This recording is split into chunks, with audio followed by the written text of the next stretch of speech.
Thank you. Thanks a lot. We appreciate you guys, all of you, spending some time with us during this next hour.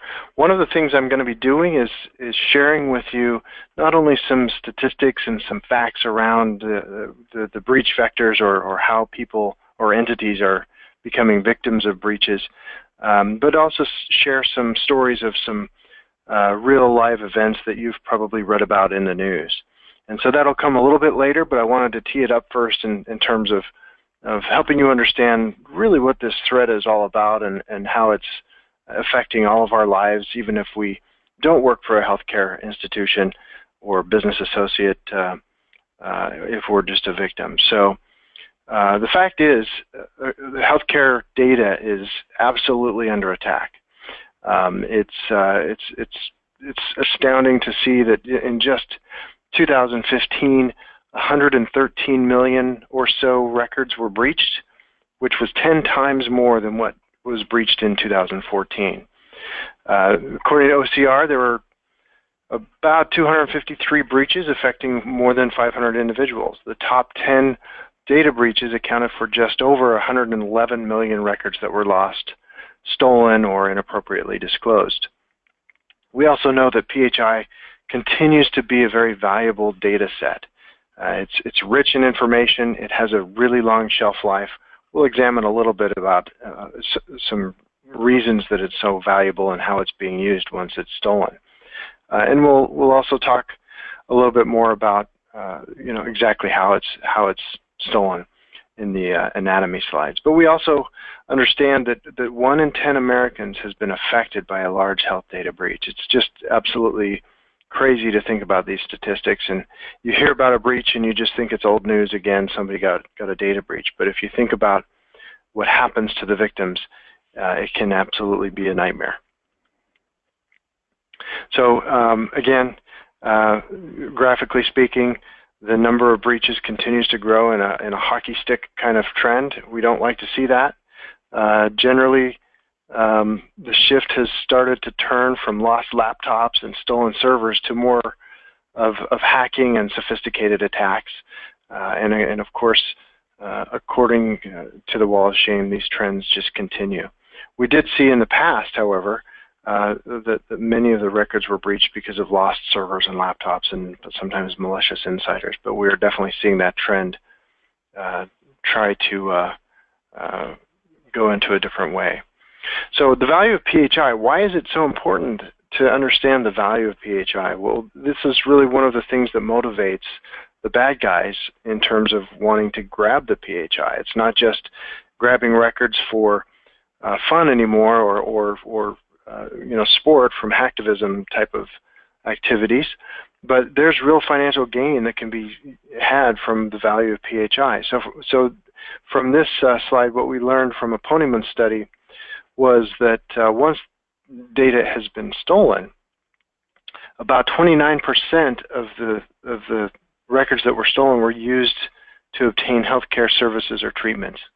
Another 28% or so was used, to obtain prescription drugs or medical equipment, and then another hefty amount was used for defrauding the government. So directly related to stealing this PHI, the PHI in and of itself can absolutely be used for financial gain. There doesn't have to be a ransomware or some kind of a ransom that's attached to the record itself, because the data will sell. Now, another fact or set of statistics, Ponyman did another study. They do some great studies. This was an anonymous hacking study that was conducted in Europe, and of course the responses were anonymous in nature. It was just some really interesting insight from the hacking world. From this study, we learned that the other reason that criminals go after PHI is because it's relatively easy to get. As mentioned in the previous slide, the majority of attackers are motivated by money, but really they make less than $15,000 per successful attack, according to this study. And the average attacker conducts 8 attacks per year. About only 42 are successful, and then only 59% of the successful attacks result in any kind of financial payout. We're hearing some echo there. Ty, you could probably mute yourself if you would. That'd be great. Attackers also spend on average of 70 hours per attack going up against the typical IT infrastructure, 147 hours battling the excellent IT infrastructure, and then they give up completely after around 209 hours. Just an interesting look at how they operate and what they go through. They prefer easy targets. The hackers want to go after the easy targets, not the hard ones, and they'll call off an attack if it's taking too long to get through. So in another survey, or as part of this survey, 13% quit after a delay of 5 hours. A delay of 10 hours caused 24% to quit. A delay of 20 hours caused 36% to quit. And most of them give up if the attack takes 40 or more hours. So just very interesting. I think you know, it's a great set of statistics. I like to say it a different way. The hackers like to attack the one they can get. So you don't necessarily have to outrun the bear here. You kind of need to outrun the guy next to you. And I know that's a blanket characterization, but if you think about the mindset of the hacking world, they go after the easy targets. That's why people are such an important part of the defense in depth that we'll talk about in a second. Because the attack vectors, or how they're getting this data, is really involving a lot of people, exploiting people. So the top healthcare breaches of 2015, here they are. Hate to name names, but they're named. And if you look at the types of breaches, again, they're hacking IT incidents for the most part. Some stunning figures up there, but those are the top 10. Now, defense in depth really is a mindset. It's a lifestyle at ClearDATA, and I'm sure at your organizations as well. There's no magic bullet. There's no magic solution, no security solution that's just going to take care of everything. You have to approach security from multiple levels. You have to approach it both from the user perspective. You have to have physical infrastructure, physical security. You need to have network security that's aligned properly and configured and hardened properly. System security has to be in place. And then, of course, data and application security needs to be completely locked down. And then applying defense in depth and breadth, the breadth part is where you're trying to reduce attack surfaces, which is really if you have a bunch of servers that are running that don't need to be, we'll shut them down. If you have keys all over the place that don't need to be preserved, get rid of them. If you have infrastructure that is sprawling, try to get rid of it. And people really come into place here as well. We're going to talk a little bit more in the next few minutes about how to reduce your propensity or your potential for getting a breach or becoming a victim, and defense in depth is definitely part of that. But one thing to remember on defense in depth is it has to be continually cared for and continually looked after. So once you secure something, once you harden something, you need to continue that process. Now we've also noticed that since 2013, we've seen another disturbing trend, and you've probably read a lot about ransomware lately. But the trend for ransomware is just growing like wildfire. It's I think in 2015 Q2, this is a little bit out of date. I think that the statistics are even a little bit higher than that. Over 4 million different types of ransomware, and ransomware is one of those nasty programs that comes in and locks away your data, destroys it, or other bad things unless you pay them off. And we'll talk a little bit more about that as well, but that's a trend that I think you should be aware of and we can talk about. So as the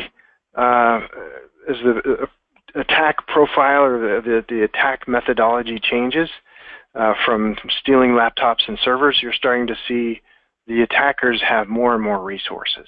So there's really 4, 5 different profiles here. You've got the recreational hacker, limited tech resources, known exploits is what they're attacking, you know, those kinds of things that they know they can get. Then you come into the criminal element, and you have some vandalism that happens. Maybe you have a website that might get defaced, or you know, some kind of denial of service attack. You start to get into the hacktivists. They get a little bit more sophisticated. They have a pretty big network usually. They have targeted attacks, and they'll go after somebody to send a message. I think if you look at the Ashley Madison hack, I think it was probably part of that as well. From a ransomware perspective, you're starting to see organized crime really take the ball and run with the ransomware. Organized crime has economic gain as a motivator. They have significant technology resources and capabilities. They have established syndicates, and they really exploit using adware, crimeware, ransomware, other kinds of tools. And then, of course, the state-sponsored attacker has almost unlimited reaches, and we're all fighting the spectrum here on the attack profile. But they're getting more and more resources as they become more sophisticated.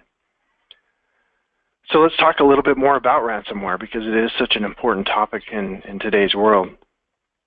$300 is the average cost of demanded ransomware. Now, in healthcare, you're seeing that a little bit more. For example, if you look at that statistic below, it's $17,000. That's what Hollywood Presbyterian paid to recover from their ransomware attack. Over a 2-month period, $27 million in Bitcoin transactions from CryptoLocker alone. That's one of the big ransomware tools. And then, of course, by mid-2015, there were over 992 victims from CryptoWall, totaling around $18 million. Just some interesting statistics around the cost of ransomware. It's interesting to note, and we'll talk more about the Hollywood Presbyterian case in a few minutes, but really there's a trend for doing some economic analysis around how much does it cost to restore my data versus how much does it cost to pay off the criminal. And it's we'll talk more about the intangibles related to that decision. So as healthcare providers, as people who service or help the healthcare industry, there's a lot to think about in terms of the role of the healthcare network. You have a lot of potential for a breach, a lot of potential to enter into a healthcare network. If we go back to the previous couple of slides and we talked about why is it that PHI is being sought after, because it's valuable and because it's easy. Now, if you look at the landscape here of the healthcare network, you may have the physician home office, you may have the physician clinic there. All of these things need to connect to each other. You may have disparate kinds of technology in place. You may have VoIP that's an attack vector potentially. Maybe you have a wireless device. Maybe you have an Android that's out of date, and you're using that to connect to some of your networks. You have telemedicine, all kinds of different connection points into the medical record that can be exploited, and it certainly is. And then if you take the people side of it, you have a workforce that is designed to try to help people, try to rely on people to see the best in people, and you're seeing the criminals exploit them in terms of social engineering like they do so many other industries. So a lot to think about there. Now, as we talk about security and we talk about the anatomy of a breach, there's really 3 things that we need to consider. The key security concepts here are confidentiality, availability, and integrity. I just think of CIA. So making sure that data is protected from disclosure, making sure it's available when you need it, and making sure that it's right. Now, I look at CIA as kind of like a bank ATM example. So imagine if your account was not kept confidential and someone was able to access it whenever they wanted to. How much damage could be done to the economy if your bank information was not confidential, quite a bit. Now also imagine if anytime you wanted to go get money out of your ATM, the ATM wasn't available, your information wasn't available. That would make a less than desirable experience. Now also think about integrity. If they always got your balance wrong when you went to that ATM and you had no integrity with your data, well then you've lost confidence in your bank. Now this is what a typical victim of a healthcare data breach goes through. Their data has been exposed. Their data may be wrong because the theft or the thieves have taken the data and altered it, or the data may just be gone. It just may be unavailable from now on. So the operations that the mom had last year will no longer be relevant in the decisions that are made to treat her this year. So it's a very important thing, but I really liken those three concepts to that example. So let's talk about the attack. What happens? Let's really set up the anatomy of the breach. This is the process from an overall perspective. So at step one, the attacker likes to research. They like to understand what they're dealing with. Ghost in the Wires is a great book that I've read recently, and it's about the exploits of a hacker who spent some years in prison and came out, and now he does lots of consulting, if you can imagine. But one of the things that he described in his book was how much time he would spend trying to research his victims. And so if you think about the world we live in today, there's so much information about us. There's personally identifiable information that can be gleaned all over the place. So as long as I know what the weakness is, if I know how to exploit the weakness, then I will get information, use that to get in. And so if you look at the next step, where we talk about social engineering, you have various ways to socially engineer something. You can certainly have the guy dressed up as the pizza boy walking through your office trying to get information, or you can have a more stealthy electronic type of social engineering event where I'm gleaning information from the internet to use against you. And so social engineers will use a combination of email protocols, email syntax rather. What does your email address look like? They may go to your website and find out, well, who's your treasurer, who's your CFO? How can I use the CFO's name to do something I want to have happen? These are real kinds of cases where money is actually wired to foreign countries based on using information from the internet. So the bad guys try to do this, and they do it very effectively. They will then take that information, get some access, and once they're in, once they have somebody who's given them passwords or have authorized them because they think that they are somebody who they're not, they'll get inside and they'll start to study the network, start to understand the network, understand where the data's at, and then they'll begin to harvest the data that they need to have access to. And then finally they'll exploit the data. They'll sell it sometimes on the dark web. Actually, most of the time they will glean information for additional targets. They'll initiate other nefarious activities from the attack. So that's really what happens at a high level. Now, the phishing process is one of the best ways that they can get access to your systems. They will typically send an email unsolicited to the customer, to you, tell you something like, hey, your password's going to expire, you need to reset it. You'll click it, and of course you'll be sent to an attack server that looks like your server over here. You'll enter your credentials and think that you have reset your password, but what you've done is given them credentials to your systems. So then the attack begins, and that's really what they call phishing. There's variants for phishing and different ways to do it, but really this is something that a phishing email would look like, and you've probably seen these. This is one of those IRS type of phishing attacks. You'll notice that URLs may not match. The emails are often sent from addresses that look official. It's very easy to mimic those kinds of things. So you'll see these kinds of things happen a lot.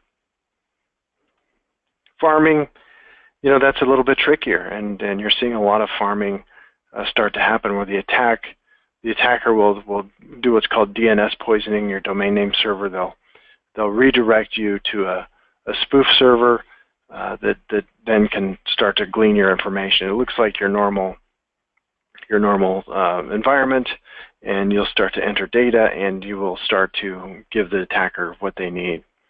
Some of these kinds of attacks have been used in the past breaches. If you look at the way computers communicate and how they work together, you'll see that domain name spoofing is a very popular way to get information. And then finally, the one that we're going to talk a little bit more about is the ransomware. Ransomware is really a process of giving some bad programming to a server to then start exploiting and locking down files. So really how that works is the hacker will insert some kind of a malicious URL into some good web server, some good web page. You may surf along and suddenly you go to that page, and maybe it is programmed to initiate some kind of a JavaScript upon mouse over or whatever it is, and it may then install something inside your computer. It can also redirect you to a bad server itself, but it can also infect a good server. Malware is then installed, and the malware sends private data back to the hacker. So a little bit more complex than just your simple go click on something. It's very damaging. So what happens when you're suffering a ransomware attack? Well, your files or your systems become locked. They become encrypted, and then if you don't pay up, your files are threatened with destruction or deletion. And if you look back at the Sony hack, there may not have been an explicit ransom paid, but there were certainly threats made, and there were assets that were destroyed. And this happens all the time in America and the world, and we're seeing it happen more and more. So you become a target for life if you pay up. Now, that's a stark reality. So you have to weigh: do I pay or do I not pay? There's different kinds of scenarios, and even there's different opinions by the FBI of whether you pay or you don't. But again, if you have no backup, if you have no place to restore a backup to, if you weigh the cost of becoming a target for life for the ransomware world against how much it's going to cost you to restore your systems, those are very, very difficult choices that people make. In fact, that's one of the choices that you saw Hollywood Presbyterian make just a few months ago. So let's talk about a few real stories here. There's about 4 that I want to kind of go through at a somewhat high level. We don't have a ton of time to go through all of the ones I'd love to go through, but we had reports in just last month, MedStar. MedStar is a bit controversial right now because MedStar is claiming that there is no ransomware involved, but you see all the employees, or a bunch of employees, describing very specific signs of ransomware. In fact, one of the employees, one of the nurses, actually sent the Washington Post a screenshot of the demand letter. And so that's leading the media to say, well, it looks like ransomware to us. So it really what happened here is the attackers accessed MedStar, locked down access to systems in all 10 hospitals and all 250 outpatient centers, demanded 45 bitcoins. Now, to MedStar's credit, their systems were readable within a day after this. So very, very quick response. We believe there are reports that server-side ransomware was used, and so that was one that did not really rely on malvertising or social engineering hooks. So just an interesting case that we'll talk a little bit more about. Hollywood Presbyterian, we've been talking a little bit about that one.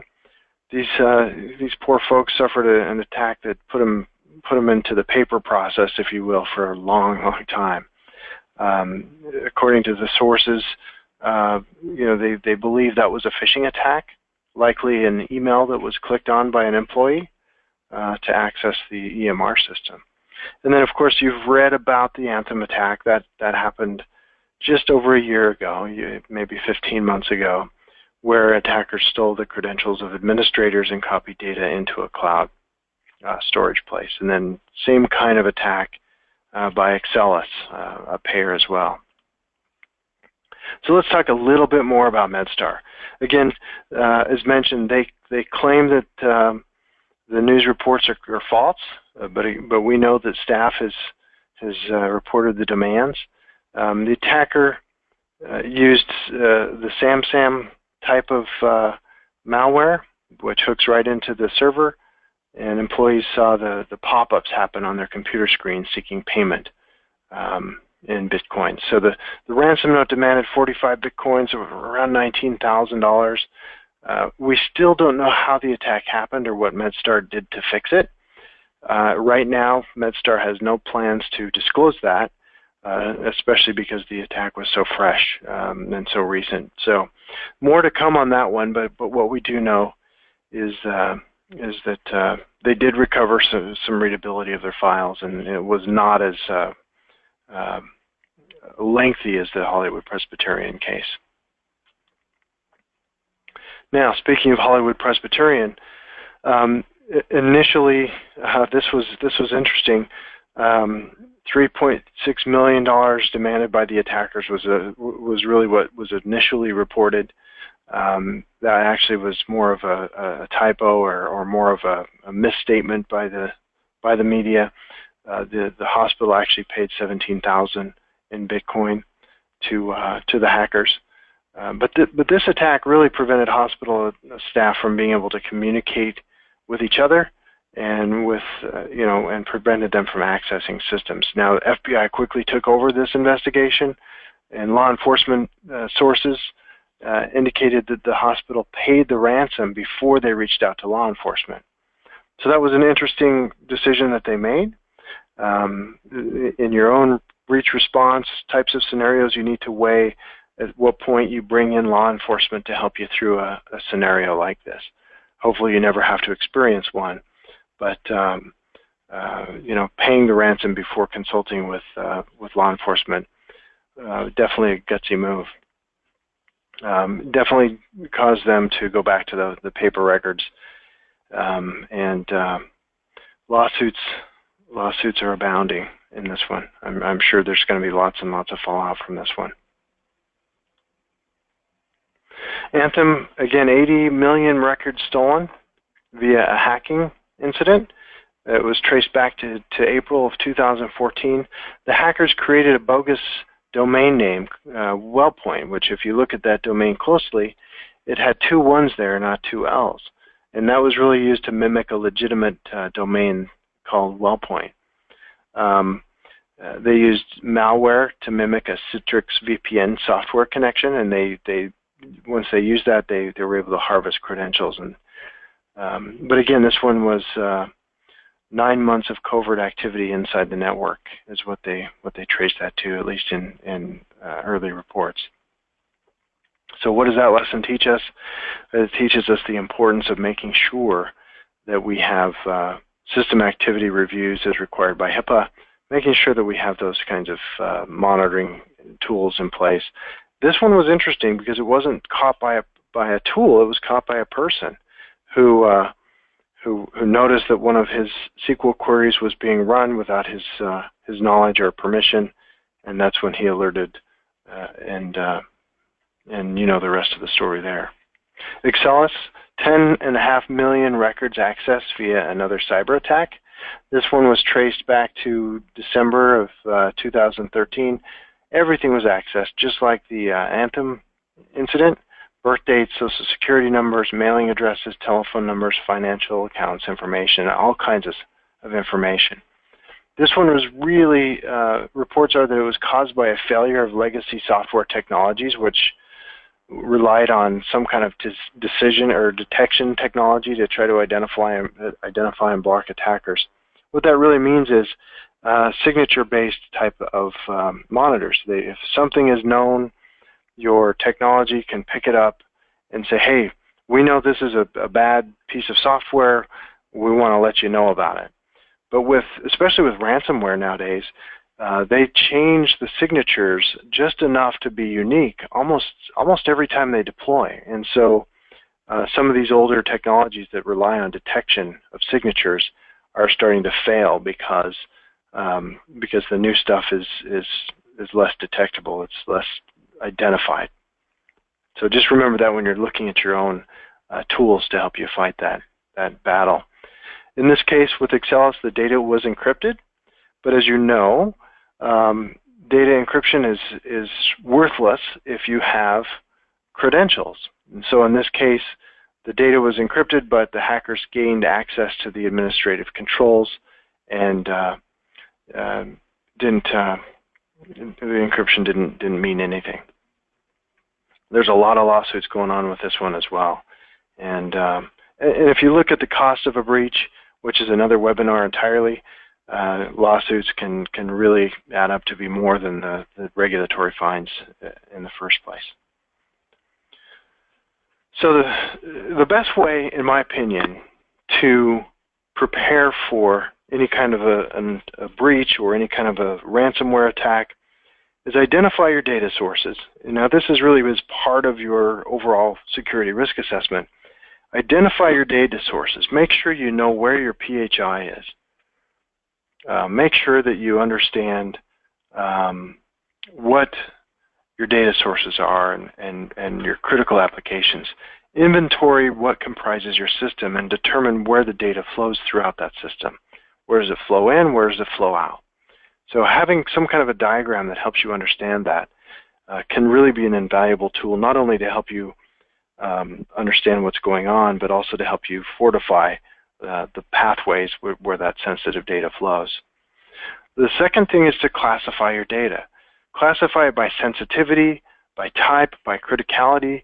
Make sure you have a data protection policy in place and a data classification policy. I spelled that polity. Well, so new word of the day. But the importance here is that you need to understand where your data is at and what kind of data you have.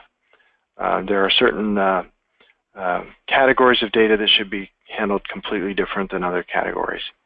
Then you need to assign data owners. So data asset inventory and maintenance needs to happen. Whoever owns the data needs to make sure that they maintain the data. They need to ensure that the data is protected. That doesn't mean just ship it off to your cloud provider. That means doing your diligence, making sure you're getting visibility into how that is managed. Review the access to the data and regularly review your overall program.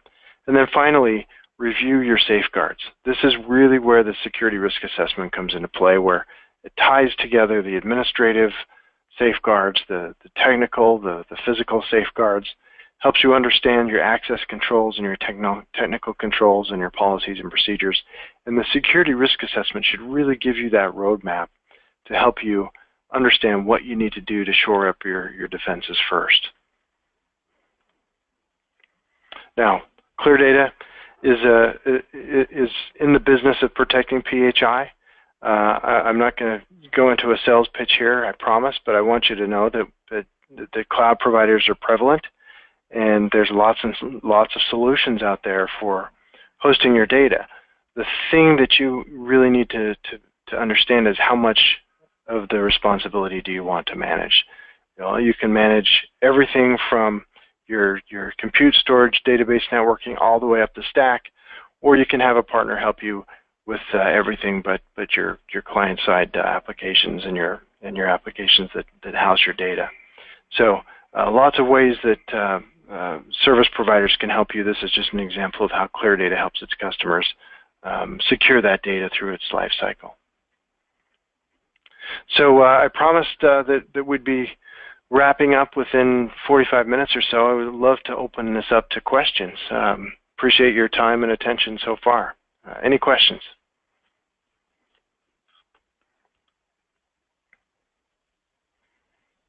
Let me go to the right panel here. I don't see any questions, so I suppose we will wrap this up. If you have any questions at all after this broadcast, please send me an email. Let us understand, how we can help you in this journey of preventing yourselves from being a victim of a data breach. Thank you again.